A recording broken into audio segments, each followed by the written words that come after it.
हरि ओम हरि ओम हरि ओम। नारायण नारायण नारायण। सत्संग में जितने भी मनुष्य और सत्संग से जुड़ते हैं, सत्संग में चेताने के लिए सत्संग की चर्चा होती है कि मनुष्य चेत जाए, उसको होश हो जाए कि सत्संग में होशपूर्ण जीवन जीने के लिए प्रेरित किया जाता है। होश में आने में क्या है कि मनुष्य प्राकृतिक शरीर को लेकर के मनुष्य है। वो प्राकृतिक शरीर प्रकृति के 3 गुणों को लेकर के है। वो प्रकृति के 3 गुण रज, तम और सत्व, इन 3 गुणों की तारतम्यता से जो मनुष्य जिस गुण में प्रधान होता है, उस मनुष्य के उस गुण के अनुसार ही सुख भोग की कामना और कार्य होता है। जैसे तमोगुण में स्थित तामसी मनुष्य आलस्य प्रमाद में पड़कर अपने कर्तव्य को कर्तव्य कर्म किए बिना ही सुख भोगने की कामना और सुख भोग करता है, अपना कर्तव्य त्याग देता है, आलस्य प्रमाद में पड़ा रहता है और सुख भोग की कामना रखता है, सुख भोग पदार्थों से करता है। और जो तमोगुण में स्थित तामसी मनुष्य है, उसके खाद्य पदार्थ सुख भोग की कामना को लेकर के जो रहते हैं, वो अंडा मांस अभक्ष भक्षण करना होता है। और ऐसा अभक्ष भक्षण करने वाला चोरी छुपके और ये अभक्ष भक्षण करता है जिससे ये किसी को पता न लग जाए, पर वो आलस्य प्रमाद में रहने वाला, कर्तव्य कर्म का बोध न रखने वाला ऐसा तामसी मनुष्य होता है, जिसको अपने कर्तव्य का भी ज्ञान नहीं होता, बोध नहीं होता। और रजोगुण को लेकर के रजोगुण में स्थित रहने वाला मनुष्य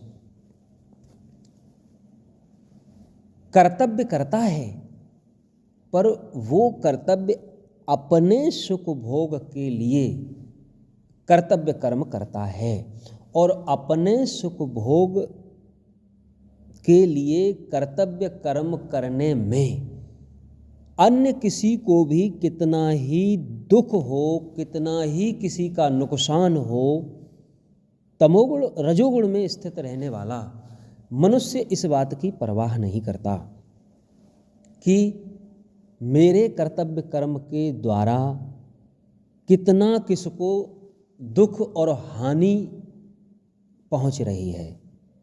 इसकी परवाह रजोगुण में स्थित मनुष्य नहीं करता। अपने सुख भोग के लिए, अपने सुख के लिए कर्तव्य कर्म करने वाला दूसरे की हानि होने में कोई परवाह नहीं करता। और सत्वगुण में स्थित मनुष्य